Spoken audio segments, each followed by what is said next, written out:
Okay, now we will start with the types of sentences. Now, types of sentences come into three things. Two things rather. One is types of sentence, one is kind of sentences, or with the class sentences are classified into.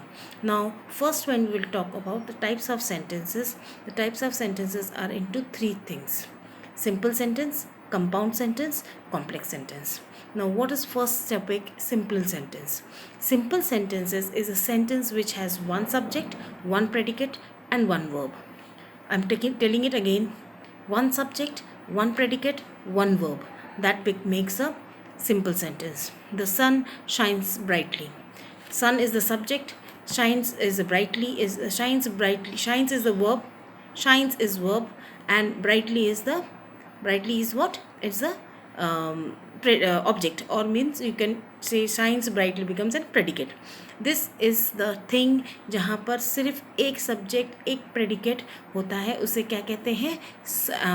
Simple sentence. Now next topic comes is the compound sentence. Compound sentences is one which made up of two or more sentences and is usually connected with one coordinating conjunction. Conjunction सबको पता है, last time भी मैंने बताया था आपको जब parts of speech से पढ़ा रही थी मैं. कंजंक्शन और जॉइनिंग, जंक्शन याद रखना, जंक्शन जॉइनिंग जगह जहाँ पर हम जाते हैं कहीं. हमारे Jalgaon is a junction, Bhusawal is a junction of what? Train. Train का जंक्शन होता है वो. जंक्शन होने से क्या होता है? वो बहुत सारे दूर से आने वाले ट्रेन जहाँ पर कनेक्ट होता है, रूट बदल कर दूसरी तरफ जाता है. Okay, that is place where junction. Same way it is also conjunction. It sentences को जंक्शन में जोड़ता है. Those are called as conjunction. ये सब एग्जाम्पल इसलिए देते हैं कि जब हम पढ़ाई करते हैं तब हमें याद नहीं रहता, पर ये स्टोरीज़ हमें याद रहती हैं और ये स्टोरीज़ हमें हेल्प करती है उस चीज़ को रिलेट करने के लिए. Now it is usually connected with one coordinating conjunction. For example कौन से हैं? and, for, nor, but, or, yet, so. फिर से मैं पढ़ रही हूँ: and, for, nor, but, or, yet, so. I will just send these notes also. Just go through those notes 10 times. अगर आप लोग लिख सकते हैं तो नोटबुक में लिख लीजिए ये सेंटेंसेस, ये वर्ड्स. इसके हार्डली छोटे छोटे डेफिनेशंस दिए गए हैं. Right these definitions in your notebook so that whenever you will go through, you will just read those words and you will just recollect it. Okay. Now for example is: Jim waited for the train but it was late. Understood? Jim waited for train. It sentence complete हो जाता है. Gym क्या है? Gym is a subject. Train, waited for train is the predicate. Sentence complete हो जाता है. But एक चीज़ और हमें उसमें जोड़ना है, इसीलिए but it was late. But it was late was the sentence which और कंपाउंड किया गया, दो चीज़ सेंटेंस को मिक्स की गई है. And that word which is coming with joining word becomes the junction word, becomes the conjunction, becomes but. Understood? Again, next sentence: it rained heavily and we were drenched. Means we were totally drenched with, हम पूरी तरह से भीग गए. and we were drained. it rained heavily. sentence का हमने it rained heavily. okay, now and we were drenched. ये जो सेंटेंस एंड के साथ जोड़ा जाया गया, उसको हमने दो सेंटेंसेस से जोड़ने वाला sentence, it becomes a compound sentence. It becomes a compound sentence. Now third sentence: Riya left before I arrived. Riya left before I arrived, so I didn't see her. So that is the reason I didn't see her. Understood? Did you get it? Yeah. Now we'll just go to the next topic. I'm just giving you an overview, a review of the full types. ये आप लोगों ने बचपन से बहुत बार सीखा है. इसका सिर्फ मैंने पहले लास्ट वीडियो पे भी आपको कहा था कि हम इसका रिव्यू ले रहे हैं. We are just taking a revision of everything. Revision of every topic which may come into your 10th standard final exams. Okay. Now complex sentence. Now what is the complex sentence? यहाँ पर complex sentence मतलब ये समझ में आ रहा है, ये complex machine. you have might have seen a complex machine is a computer is a complex machine. Why? It is having many techniques inside it. तो उसी तरह से सेंटेंस जब टेक्निक से बनाया जाता है उसे कॉम्प्लेक्स सेंटेंस कहते हैं. और complex sentence is one which is made up of at least one main clause और मोर. वन और मोर मेन क्लॉज होता है, वन और मोर डिपेंडेंट क्लॉज होता है, कनेक्टेड विथ वन और द अदर सबऑर्डिनेट कंजंक्शंस. एक से ज़्यादा सेंटेंस बड़ा होता है और जब उस सेंटेंस में एक मेन क्लॉज, एक सबऑर्डिनेट क्लॉज, आपको क्लॉज पता है शायद, या फिर I will take this topic also. हाँ, एक मेन क्लॉज मतलब एक सब्जेक्ट प्रेडिकेट का एक सेंटेंस पूरा, एक सब्जेक्ट इसका पूरा सेंटेंस, उसके साथ मिक्स करके दूसरा sentence. He return home because he was tired. The word conjunction word which is used is because. Okay, Sneha visited the Triveni fountain. Sorry, Trevi fountain, which is in Rome. Trevi fountain, which is in Rome. My mom smiled when I made dinner because she knew how inexperienced I was. Okay यहाँ पर दो topics है. देखो, दो बड़ा sentence वो दो तरह से जिससे ज्वाइन किया गया. किस तरह से? When, once main clause is join with when. हाँ, my mom smiled when I made dinner. When I made dinner, ये main clause and one subordinate clause is there. Because she knew how in experience I was. Understood? How in experience I was an a second main subordinate clause. Fine. She knew. She knew is the main clause again, is being joined together. Understood, dear students? You have to, I'm giving you some experience, these solved examples to solve them again and again. I'm telling them, solve them, write these topics. I will also click this what I'm saying, the definition of these points, both the lessons. Subject means what, predicate means what is types of sentences, what are the different, these जो ये है इनको भी आप notebook में लिख लो, ताकि क्या होगा, जब आप रिव्यू करोगे, जब आप एग्ज़ाम के लिए पढ़ाई करोगे, तब एक बार देख लोगे, अच्छा इसके साथ दो सबऑर्डिनेट क्लॉज आता है, इसके साथ अच्छा दो ये होता है, वो आपको आ जाएगा. Fine. Okay, now the next topic is types of sentences. यह आपने आप टाइप्स ऑफ सेंटेंसेस पढ़ा अभी. अब हम पढ़ेंगे kinds of sentences, how sentences are classified. Sentence as आप क्लासिफिकेशन ऑफ एनिमल पढ़ चुके हो, क्लासिफिकेशन ऑफ ये पढ़ चुके हो, प्लांट्स पढ़ चुके हो. Okay, many things of your classification of micro organisms पढ़ चुके हो 8th स्टैंडर्ड में. अब आप क्या पढ़ोगे? Classification of the sentences. Sentences को किस तरह से क्लासीफाई किया गया है. They are classified into 4 main parts. 4 main parts होते हैं, 4 हिस्सों में उनको बांटे गए हैं. इस 4 तरह के प्रकार के सेंटेंसेस होते हैं, वर्ड्स होते हैं जो हम बनाते हैं ना, सेंटेंसेस बोलने का तरीका. जो सेंटेंस बोलने की तरीके का 4 प्रकार के होते हैं. कौन कौन से हैं? एसर्टिव, मतलब एसर्टिव याद रखने के लिए आंसरेटिव याद रखना. कैसे याद करोगे? It is a assertive sentence. कैसे याद करोगे? आंसरेटिव sentence, assertive sentence. Okay, next is the, what is it? Affirmative sentence. When you are affirming, means I affirm this, that I will do this, I love this thing. Affirming sentences used to express the express your affirmation. Affirmation, do you understand what the word means? Affirmation, when जब आप हामी भरते हो, yes I affirm, this is my thing, this is my book. Understood? This is my pen. This pen belongs to me. This pen yours? Yes, it belongs to me. जब इसमें this pen belongs to me, जब मैं अपना affirm कर रही हूँ, या I am an Indian citizen, I affirm that. Understood? Next becomes the negative sentences. This is I don't know. No, ना, नो, नेवर, जहाँ पर भी ना आता है. I don't know, I will not, no, ना, all these things, nor, neither, ये सब जहाँ पर आते हैं, ये क्या कहते हैं उनको? Negative sentences. And the last is coming is what? The interrogative sentences. Interrogative sentences are again, means I will just give just things, 2 things again. Assertive sentences, जो assertive sentences हैं उसके 2 पार्ट हुए. affirmative, negative. Okay, affirmative, negative, interrogative के भी, and imperative and exclamatory. Okay, once again I will just clear it out. assertive sentence के दो हिस्से हैं.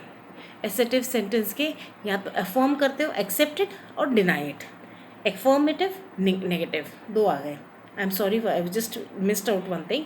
असर्टिव सेंटेंस जो आंसरेटिव सेंटेंस के दो हिस्सों में बांटे गए हैं. दो हिस्सों में कौन से हैं? जो हाँ बोलता है एक आंसरेटिव, एंड जो ना बोलता है एक negative.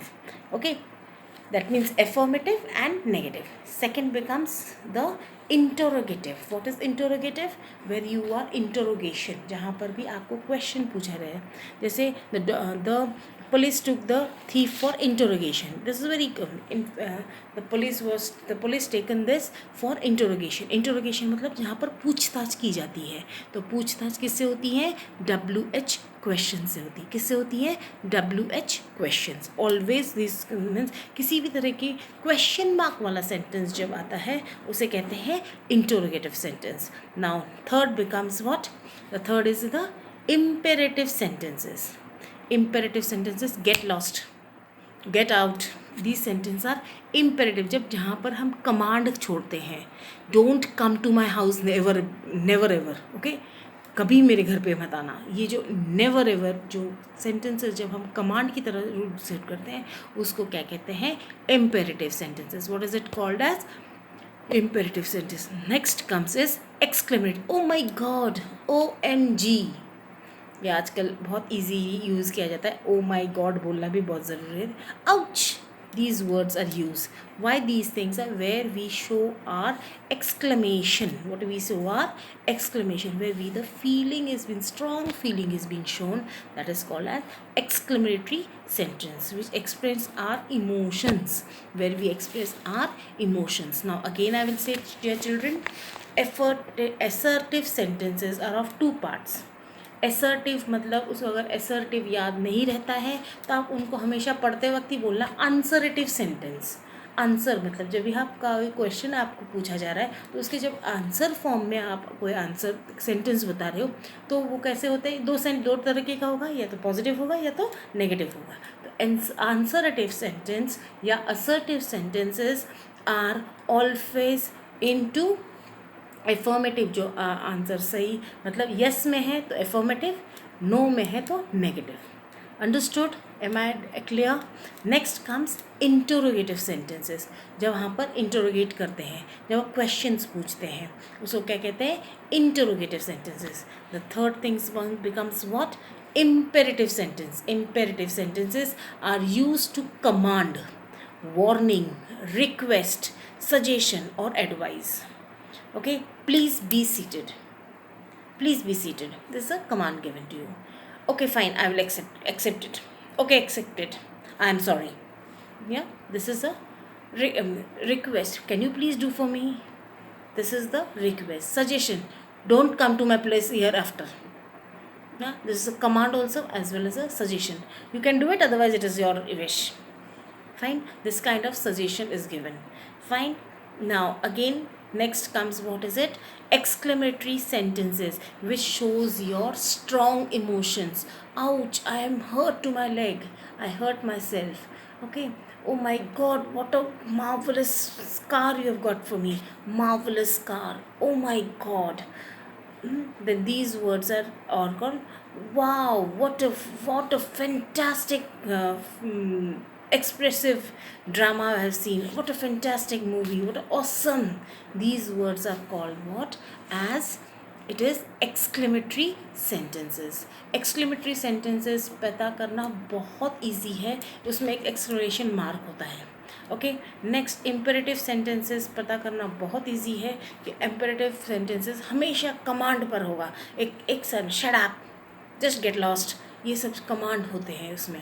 Next is negative sentence. Assertive के जो आंसरेटिव सेंटेंस के जो दो पार्ट हैं, नेगेटिव तो no, not, neither. It is always use for false or statements, false statements. Not performed, neither you know it, otherwise nor you answer it. neither you know it nor you answer it. So neither nor, these words are used. assertive में assertive के ही दो sentences है. the affirmative में क्या होता है, जब answer आप yes में देते हो, जब आंसर आप I love to have fruits along with my dinner. Understood? I love to have fruits. इसमें कोई हाँ ना भी बात ही नहीं. I love to have fruits. I am accepting it. I love my country. Understood? Am I clear? Again I am telling you, I will just give you the sentences के जो meaning है, जो इसका statement है, जो simple words में इसके statements दी गई हैं, इसका definition explain किया गया. प्लीज़ अपने नोटबुक में लिखो, हो सके तो फ्लो चार्ट की तरह लिखो, बहुत अच्छे से याद रहेगा. फ्लो चार्ट की तरह बनाओ उसको. अगर मुझे जमा तो मैं भी आपको बना कर दे दूँगी कल तक.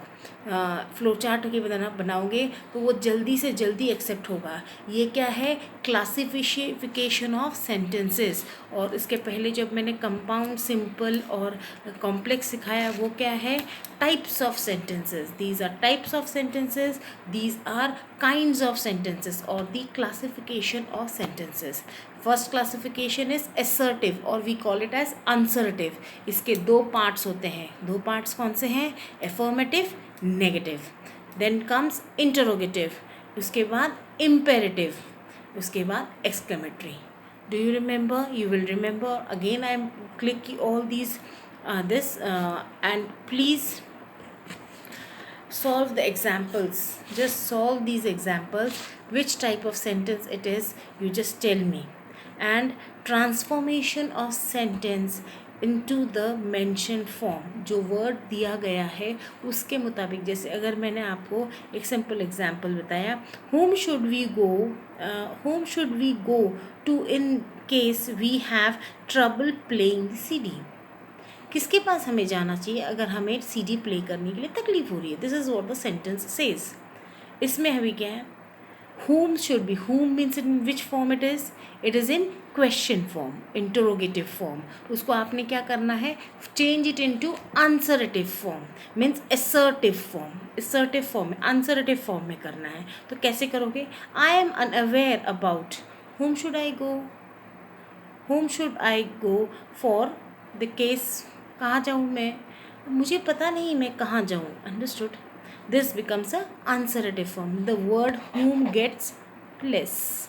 whom जहाँ पर से शुरू हो रहा था उस whom से वो less हो जाता है. Okay dear students, just go through this video properly. Even I can just, मेरे पास, मैंने YouTube में हज़ारों ढूंढे, बहुत सारा है, बहुत सारा मैं पोस्ट कर सकती थी, पर मैंने आपको जानबूझकर ये पोस्ट नहीं किया है, क्योंकि जो चीज़ें, छोटी छोटी चीज़ें हैं, आप लोग मिस आउट करते हो. उसमें जो एक्सप्लेनेशन दिए गए हैं उसमें वो इट इज़ इलॉबरेटेड एक्सप्लेनेशन, आप लोग कंफ्यूज हो जाओगे. इतने सिर्फ समझ जाना, असर्टिव सेंटेंसेस के दो पार्ट है, एफर्मेटिव आंसर, आंसरेटिव. जो आंसरेटिव सेंटेंसेस है उसके दो पार्ट्स है, एफर्मेटिव एंड नेगेटिव, और बाकी इंटरोगेटिव, इम्पेरेटिव, एक्सप्लेनेटरी. ये आप लोग please go through it, learn this videos and just see this videos, try to solve the sentences which I am giving. एक और चीज़ है, सेंटेंस का मतलब नहीं बनाना, बदलना नहीं है. एग्जाम्पल मैं बता देती हूँ. नेगेटिव सेंटेंस में एक्चुअली मोस्टली होता है, as soon as the teacher entered everyone stood to greet her. Negative, इसको नेगेटिव में बदलना है. कैसे बोलेंगे, as soon as the teacher entered no one stood to greet. ये एग्जाम्पल रॉन्ग है, उसका मतलब बदल रहे हो तुम. नो वन स्टूड, उधर क्या बता रहा है, एवरीवन स्टूड. उस एवरीवन स्टूड को आपने नो वन स्टूड कर दिया, तो क्या हुआ, सेंटेंस का मतलब बदल गया. ये रॉन्ग है. आपने क्या करना है, इसका कैसे आएगा answer, as soon as the teacher entered nobody left to stood, nobody was left to stand up for to greet her. Understood? Nobody was left to stand to greet her.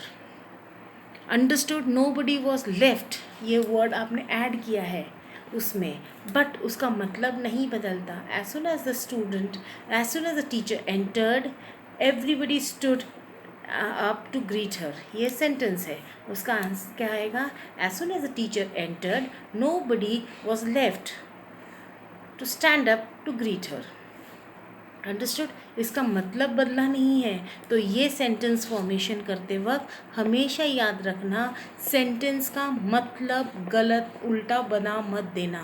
If you changes the sentence, if transformation of sentence, मतलब the meaning of the sentence would be same, but with the word you have to just change it. Understood? Do go through it and solve it. Thank you.